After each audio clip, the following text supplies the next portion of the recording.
Just to quote for a moment from the Herald way back in March 3rd, 2014, a study just published by the Journal of American Medical Association found obesity rates among 2 to 5-year-olds in America had dropped an impressive 43% over the last decade, partly attributable to mothers breastfeeding for longer.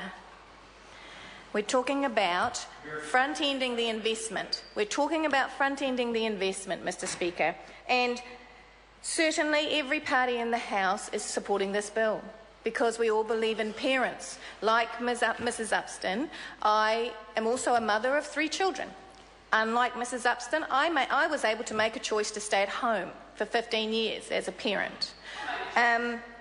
Exactly. We both made... Mrs Upston is actually choosing to now create an argument about who is better than what, and there is no argument here.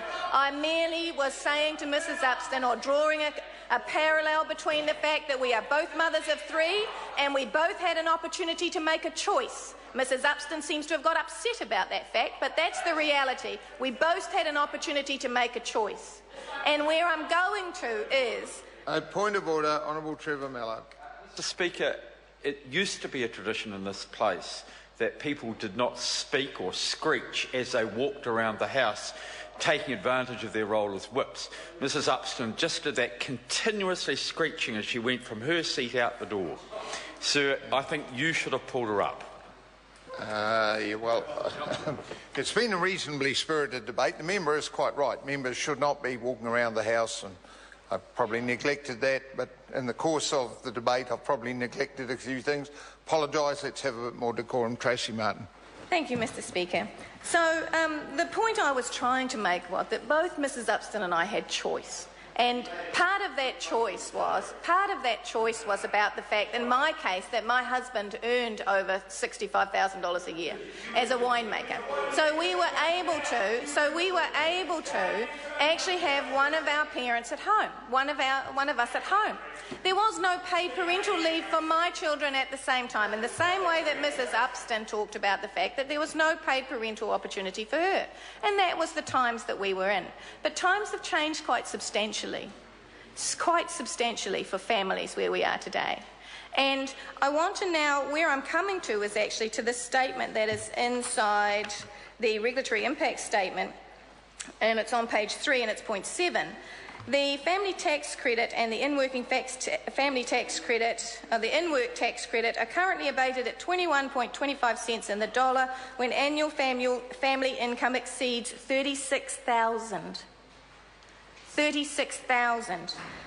The parental tax credit is also abated at 21.25 cents in the dollar. However, the amount of the abatement is calculated against the 56 days of annualised income rather than a full year's worth of income.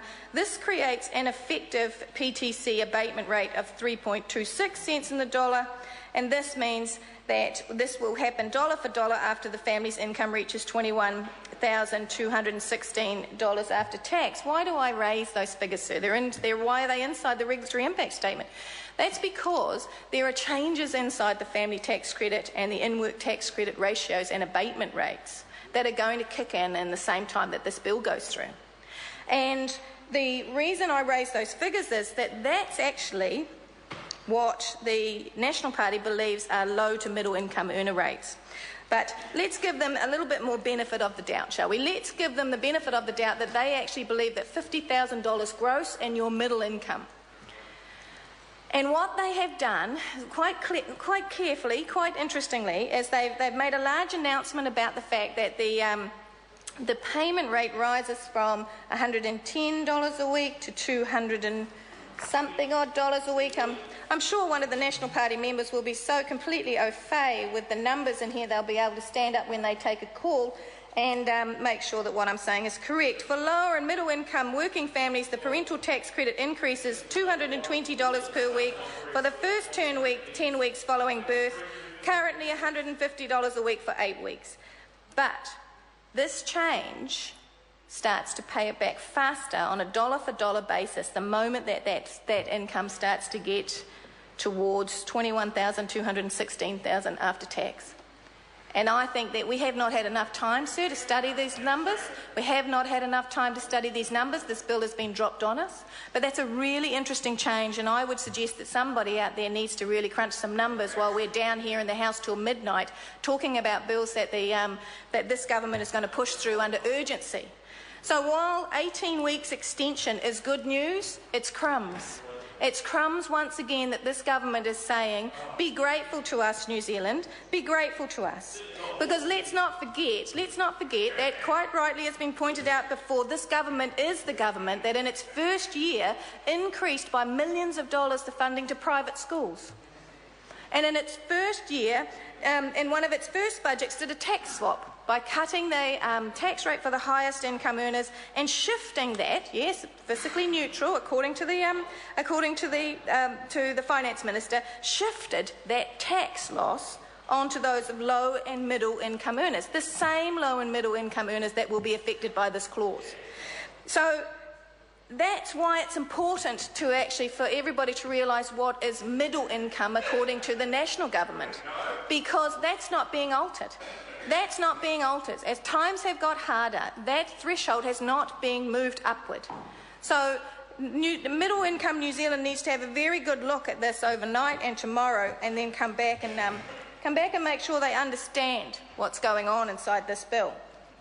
Can I also say one of the other reasons why, and we're trying to get across to the National Party, that actually everything is about money at the end of the day in this House. Everything is about money, because it's not our money, and we all understand that. It belongs to the taxpayers of New Zealand. But it's about making sure that what you spend in one place is a good investment, so that you end up actually saving money in the long term.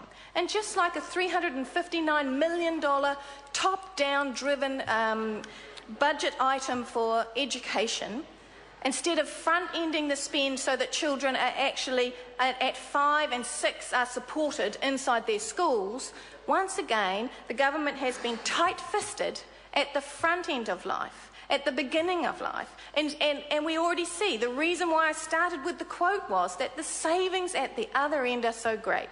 So it's disappointing that there's again this short-sighted vision. And if you have a look inside some of the budget, and there are people trying to catch up on what's gone on, because we've only just received it. If you have a look at some of the very interesting spend there. Now, they come out of two different pools, agreeably, sir, but I mean, there's millions of dollars been set aside for a PACT tool inside the education budget that could very easily have been shifted over to actually support this going to 26 weeks. There's some very interesting spend decisions inside this budget that have not been in the Finance Minister's speech, that New Zealand needs to have a strong, hard look at to see whether what is being offered to them, the small piece that the National Party actually wants you to be grateful for, is truly the ability that they had to give to you, that they have to give of your own money, because the national government likes to talk about their largesse. They like to talk about their spend of $10 million here and their spend of $10 million there. It's not, the government has no money but that which belongs to the taxpayer, and the taxpayers made it perfectly clear